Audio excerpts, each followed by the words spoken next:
Ya, saya melihat kasusnya Gaga Muhammad dengan almarhumah Laura Anna, sebenarnya itu sah-sah aja ya, karena memang sebenarnya mungkin majelis hakim menilai kecelakaan itu adalah sebuah kelalaian, artinya keteledoran mungkin, namanya juga kecelakaan ya.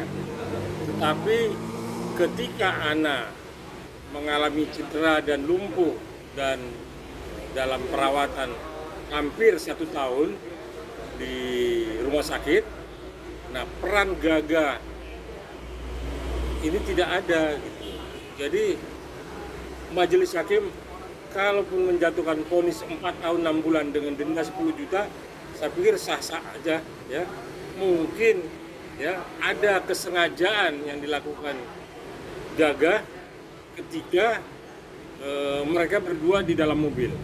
Terlebih memang kita kan tidak melihat siapa saksi-saksi yang melihat kecelakaan itu, kecuali memang setelah kejadian polisi lalu lintas itu baru mungkin melihat, mengukurnya segala macam. Nah, ketika persoalan ini naik ke pengadilan, maka apa yang dilakukan oleh majelis hakim dengan tuntutan jaksa, saya pikir itu sah menurut hukum, dan terbukti kalau Gaga Perdana ini melakukan kelalaian yang memang ada unsur kesengajaan. Unsur kesengajaannya di mana? Ya, ketika Laura Anna ini, almarhumah ini, dirawat dalam 1 tahun, tidak ada rasa kemanusiaannya, apalagi dia yang dikatakan pacarnya, mengurus ataupun melakukan yang menghibur lah kalau kita bilang. Ini tidak dilakukan oleh Gaga. Saya pikir saya sangat setuju dengan putusan majelis hakim 4 tahun 6 bulan dengan denda 10 juta. Kalau dia banding itu urusan dia. Mudah-mudahan nanti dibanding, pengadilan hakim tinggi banding melihat ini mungkin seperti apa, itu urusan majelis banding di tingkat. Kalau bebas bersyarat itu saya pikir namanya onsla ya dalam bahasa Belandanya ya, dalam bahasa hukumnya ya. Saya pikir jauh mungkin dikuatkan oleh, saya tidak berasumsi, tapi saya dapat melihat ini kesempatan yang 1 tahun untuk mensupport, memberikan spirit moral ataupun membuat Laura Anna tidak terpukul karena akibat kecelakaan itu. Mungkin ada pertimbangan lain di situ majelis hakim bandingnya.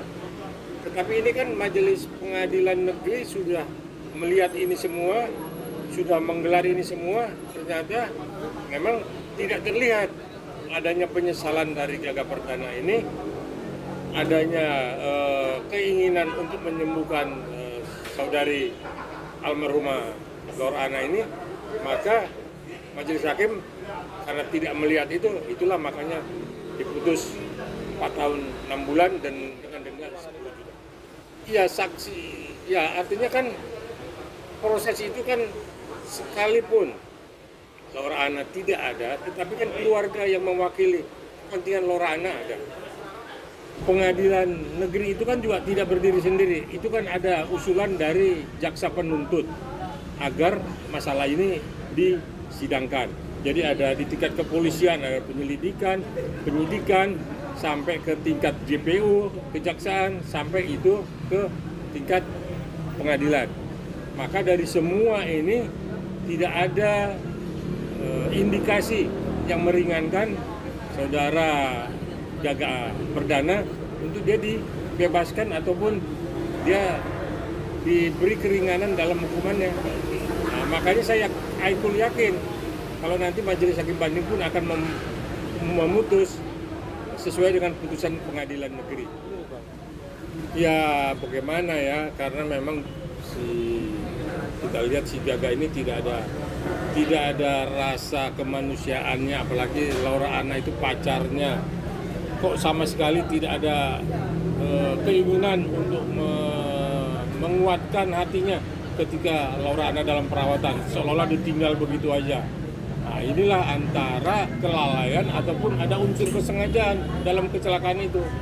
Itulah yang mungkin majelis hakim melihat ini kelalaian tetapi ada unsur kesengajaannya.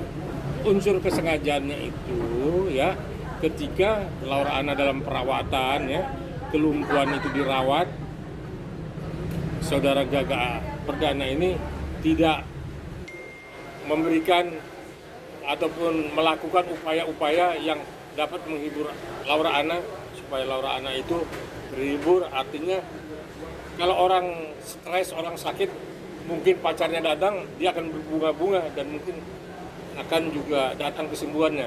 Tapi kalau ditinggal begitu aja, ya saya pikir itulah yang menjadi beban pikiran almarhumah, sehingga makin tertekan batinnya, makin tertekan, akhirnya ya innalillahi, mengembuskan nafas terakhir.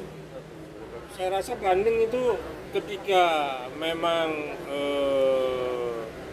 si Gaga tidak puas dengan putusan majelis hakim pengadilan negeri, dia ada upaya hukum lain untuk banding, ya.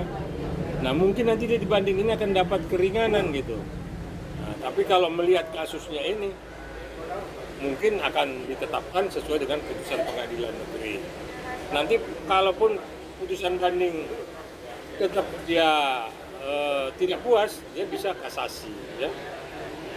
Nah inilah yang akhirnya proses ini secara hukum berjalan dan keluarga Ana merasa keluarga Laura Anna ini merasa terwakili, ya, terwakili di dalam putusan ini. Artinya ada rasa kepuasan tersendiri ketika si Gaga Perdana ini dihukum seberat-beratnya. Saya pikir itu udah manusiawi, ya, apalagi seorang Laura Anna ya artinya tidak tidak diperhatikan oleh Gaga Perdana, padahal kecelakaannya itu tempo hari sama-sama. Nah inilah mungkin majelis hakim melihat bahwa si Gaga Perdana ini ada unsur kesengajaannya untuk mencelakakan si almarhumah ini. Nah, saya sebagai praktisi hukum ini melihat apa yang diputus oleh pengadilan negeri saya pikir sudah tepat, ya. Mudah-mudahan juga majelis hakim banding melihat ini sebagai suatu perbuatan yang ada unsur kesengajaannya. Dari saya, Muara Karta.